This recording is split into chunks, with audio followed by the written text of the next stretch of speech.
ఈ మెదక్ జిల్లా అభివృద్ధి చెందాలన్నా అది టీఆర్ఎస్ పార్టీతోని గులాబీ జెండాతోనే సాధ్యమైద్దనే విషయంలో ఇవాళ ప్రజలందరికీ కూడా ప్రజలు తయారున్నారు. కార్యకర్తలుగా ఆ ప్రజలను ఓటింగ్కు తెచ్చి డబ్బులు వేయించుకోవాల్సిన బాధ్యత ఈరోజు మన మీద ఉంది. జర ఎండాకాలం కొద్దిగా కష్టం ఎక్కువనే ఉంటుంది. ఎండలు మండినా మనం కార్యకర్తలం ఒక్క నెల రోజులు కష్టపడితే తప్పకుండా ఈ రాష్ట్రం దేశానికే మార్గదర్శకంగా, దేశానికే ఆదర్శంగా మన కేసీఆర్ నాయకత్వంలో ఈ తెలంగాణ రాష్ట్రాన్ని తయారు చేసుకుంటాం, తప్పకుండా ఆదర్శంగా నిలుపుకుంటామని చెప్పి కూడా తెలియజేస్తూ, ఇప్పటికే కాలాతీతమైంది కనుక ఇంకా నేను ఎక్కువ సమయం తీసుకోకుండా కార్యకర్తలందరూ కూడా ఒక ప్రతిజ్ఞతోని ఇక్కడి నుంచి బయలుదేరి మన లక్ష్యం ఒక్కటే, తెలంగాణ రాష్ట్రంలో 17 ఎంపీల్లో అత్యధిక మెజార్టీ ఎక్కడ అంటే అది మెదక్ జిల్లా నుంచే, మెదక్ పార్లమెంట్ నుంచే ఉండాలి. పోటీ కాంగ్రెస్తో లేదు, పోటీ బీజేపీతో లేదు, పోటీ కరీంనగర్ పార్లమెంట్తో ఉన్నది, మనకు పోటీ వరంగల్ పార్లమెంట్తో ఉన్నది. మెజార్టీ కరీంనగర్ వాళ్ళు ఎక్కువ తెస్తారా, వరంగల్ పార్లమెంట్ వాళ్ళు తెస్తారా, మెదక్ పార్లమెంట్ వాళ్ళు ఎక్కువ పోటీ మెజార్టీ తెస్తారా అన్నది మనకే పోటీ తప్ప ఇవాళ ప్రత్యర్థులు ఆల్రెడీ చేతులు ఎత్తేసింది. పోటీ మెజార్టీలో పోటీ పడ్డాం. అత్యధిక మెజార్టీ ఇచ్చి మెదక్ జిల్లా గౌరవాన్ని మరింత ఎత్తుకు పెంచి కేసీఆర్ గారికి అత్యధిక మెజార్టీతో బహుమానంగా ఇచ్చే బాధ్యతతోని అందరం ముందుకు కదులుదామని తెలియజేస్తూ జై తెలంగాణ.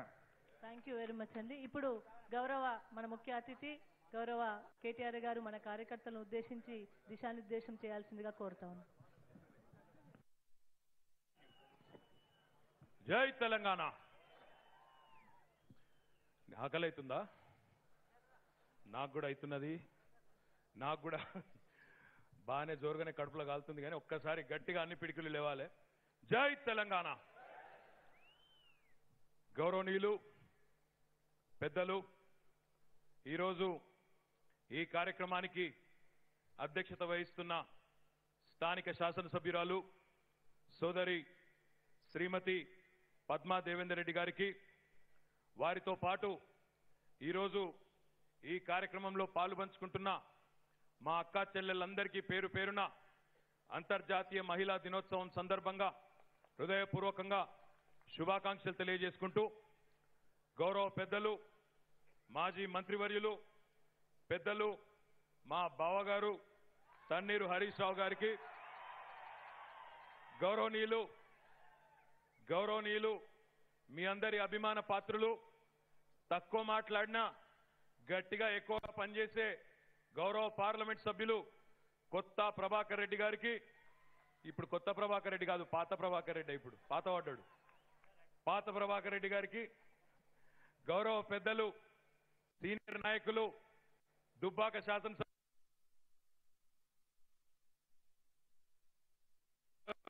పెద్దలు మన కేసీఆర్ గారికి చిరకాల మిత్రులు నర్సాపూర్ శాసనసభ్యులు పెద్దలు మదన్ రెడ్డి గారికి, గౌరవనీయులు పటాన్చెరు శాసనసభ్యులు ఇప్పుడే 1,00,000 మెజారిటీని ఇస్తానని శపథం చేసిన అన్నా గూడెం మహిపాల్ రెడ్డి గారికి, అదేవిధంగా గౌరవనీయులు పెద్దలు మాజీ శాసనసభ్యులు చింతా ప్రభాకర్ గారు, గౌరవ జిల్లా పరిషత్ చైర్మన్ శ్రీమతి రాజమణి మురళీ యాదవ్ గారు, గౌరవ శాసన మండలి సభ్యులు పెద్దలు ఫారూక్ హుసేన్ గారు, గౌరవనీయులు మాజీ మంత్రివర్యులు సిహెచ్ ముత్యం రెడ్డి గారు, గౌరవ పార్టీ ముఖ్యంగా కేసీఆర్ గారికి రాజకీయ కార్యదర్శి 12 తారీఖు తర్వాత కాబోయే శాసన మండలి సభ్యులు సేరి సుభాష్ రెడ్డి గారు, గౌరవనీయులు గ్యాదరి బాలమల్లు గారు మన రాష్ట్ర ప్రధాన కార్యదర్శి, గౌరవనీయులు సివిల్ సప్లైస్ కార్పొరేషన్ అధ్యక్షులు మారెడ్డి శ్రీనివాస్ రెడ్డి గారు, గౌరవ బెవరేజెస్ కార్పొరేషన్ అధ్యక్షులు దేవి ప్రసాద్ గారు, రాష్ట్ర గృహ నిర్మాణ సంస్థ అధ్యక్షులు భూమిరెడ్డి గారు, ఫుడ్ కార్పొరేషన్ అధ్యక్షులు ఎలక్షన్ రెడ్డి గారు, గౌరవనీయులు జిల్లా గ్రంథాలయ సంస్థ అధ్యక్షులు చంద్రగౌడ్ గారు, పెద్దలు ఎం దేవేందర్ రెడ్డి గారు, స్థానిక మున్సిపల్ చైర్మన్ మల్లికార్జున్ గౌడ్ గారు, అదే రకంగా గౌరవ మాజీ శాసన మండలి సభ్యులు ఆర్ సత్యనారాయణ గారు, గౌరవనీయులు ప్రభుత్వ విప్ శాసన మండలిలో శాసన మండలి సభ్యులు పెద్దలు పల్లా రాజేశ్వరరెడ్డి గారు, గౌరవ శాసన మండలి సభ్యులు రాష్ట్ర యువజన విభాగం అధ్యక్షులు సోదరులు షంబీపూర్ రాజు గారు, మాజీ శాసనసభ్యులు గౌరవనీయులు మన సత్యనారాయణ గారు, సంగారెడ్డి మాజీ శాసనసభ్యులు, ఇంకా వేదిక పైన ఆసీనులైన మహామహులందరికీ పేరు పేరున ఎవరెవరు పేరు చెప్పలేదో దేవేందర్ రెడ్డి గారు, రాధాకృష్ణ శర్మ గారు, నరేంద్రనాథ్ గారు, వేదిక పైన ఆసీనులైన మహామహులందరికీ పేరు చెప్పని వాళ్ళందరూ కూడా తిట్టుకోకుండా ఏమనుకోకుండా దయచేసి మన్నించాలని కోరుతూ, పాత్రికేయ మిత్రులకు అందరికంటే ముఖ్యంగా ఈరోజు ఈ వేదిక మీద మేము కూర్చొని ఉన్నామంటే దానికి కారణమైన మా టీఆర్ఎస్ కుటుంబ సభ్యులైన అన్నదమ్ములకు, అక్క చెల్లెళ్ళందరికీ నా శిరస్సు వంచి మీ అందరికి కూడా నమస్కారం చేసుకుంటా ఉన్నా. మెదక్ జిల్లాకు వచ్చి అందులో ముఖ్యమంత్రి గారు ప్రాతినిధ్యం వహిస్తున్న ఈ పార్లమెంట్ స్థానానికి మన్నించాలి. ఒంటేరు ప్రతాప్ రెడ్డి గారు ఒకసారి అభివాదం చేయండి అందరికీ. ఒంటేరు ప్రతాప్ రెడ్డి గారికి, అదే రకంగా ఇంకా వేదిక పైన ఉన్న మహానుభావులందరికీ, ఈ ప్రాంతానికి వచ్చి 1,00,000 మెజారిటీ సాధించిన హరీష్ రావు గారు ఉన్న నియోజకవర్గానికి, గజ్వేల్ నియోజకవర్గానికి ఇప్పటికే ఎన్నోసార్లు ప్రాతినిధ్యం వహించి దుబ్బాక నుంచి 4వసారి రెడ్డి గారు తోడైన తర్వాత అక్కడ కూడా అక్కడేం మిగలలేదు. దుబ్బాక ఏకపక్షమే, మెదకు ఏకపక్షమే. మొత్తంగా చూసినట్టయితే అన్ని నియోజకవర్గాల్లో కూడా ఒక ఏకపక్షమైన వాతావరణం ఉన్న ఈ నియోజకవర్గానికి వచ్చి కొత్తగా నేను చెప్పేదేం లేదు. కానీ పెద్దలు హరీష్ రావు గారు చెప్పిన దాంతో నేను ఏకీభవిస్తా ఉన్నా. ఈరోజు పోటీ మనకు కాంగ్రెస్కు బీజేపీకి లేదు. ఈరోజు ఈ రాష్ట్ర వ్యాప్తంగా పార్లమెంటు నియోజకవర్గాల్లో పోటీ ఉన్నది అంటే ఆ పోటీ మనం ఒకరితో ఒకరు మెజారిటీలు సాధించే విషయంలో పోటీ ఉన్నది తప్ప వేరేది లేదనే మాట కూడా నేను మీకు విజ్ఞప్తి చేస్తా ఉన్నా. అయితే హరీష్ రావు గారు ఒక మాట అన్నారు, మన పోటీ కరీంనగర్తో వరంగల్తో అన్నారు. నేను కరీంనగర్ నుంచి ఎమ్మెల్యేగా ఉన్నా, నేను మిమ్మల్ని సవాల్ చేస్తా ఉన్నా మెదక్ పార్లమెంట్ నియోజకవర్గంలో మాకంటే ఎక్కువ మెజారిటీ తీసుకొచ్చి రుజువు చేసుకోవాలని చెప్పి ఈ వేదిక మీద ఉండే నాయకులకు, ముందుండే నాయకులకు సవాల్ చేస్తా ఉన్నా అని చెప్పి కూడా ఈ సందర్భంగా విజ్ఞప్తి చేస్తా ఉన్నా.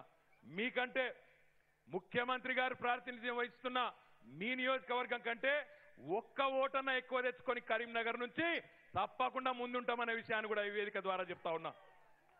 ఇక మీకు మరి బాబామరుదులు కాదు, నేరుగా ముఖ్యమంత్రి గారితోనే.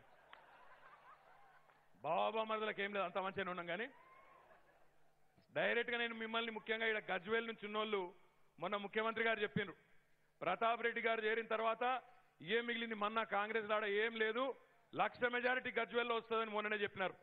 ఇప్పుడు మరి 1,00,000 గజ్వేల్లో వచ్చి, 1,00,000 సిద్దిపేటలో వచ్చి, 1,00,000 పటాన్చెరులు వచ్చినాక 5 లక్షలు కాదు, మీ వాళ్ళ లెక్కలు తప్పున్నాయి, 7 లక్షలు రావాలి మరి ఆ లెక్కకు. మరి 7 వస్తుందా, 5 వస్తుందా, మాకంటే ఒక ఓటు ఎక్కువ వస్తుందా, తక్కువ వస్తుందా మేము కూడా చూసుకుంటాం. మరి మమ్మల్ని రెచ్చగొట్టింది ఇక్కడ మమ్మల్ని ఇప్పుడు, కాబట్టి మేము కూడా మా కరీంనగర్లతో మాట్లాడి మీకంటే ఖచ్చితంగా 2 ఓట్లు ఎక్కువ తెచ్చుకుంటామనే మాట కూడా ఈ సందర్భంగా విజ్ఞప్తి చేస్తా ఉన్నా. షరతు కడతావా అంటుండే, ఇక లాభం లేదు. ఇక మేము కూడా సవాల్ తీసుకుంటాం భయ్. ఇంత మీరు పిలిచి మెదక్లో తొడగొట్టి సవాల్ చేసినాక మాకేమన్నా లేదా రేషం గిన్నా? తప్పకుండా మీకంటే ఎక్కువ తీసుకుంటాం, షరతు కూడా కడతా. ఇప్పుడు చెప్పా ఎంత అని. మీ అందరికీ నేను చేసే విజ్ఞప్తి ఒకటే, ఈరోజు సార్ చూడండి,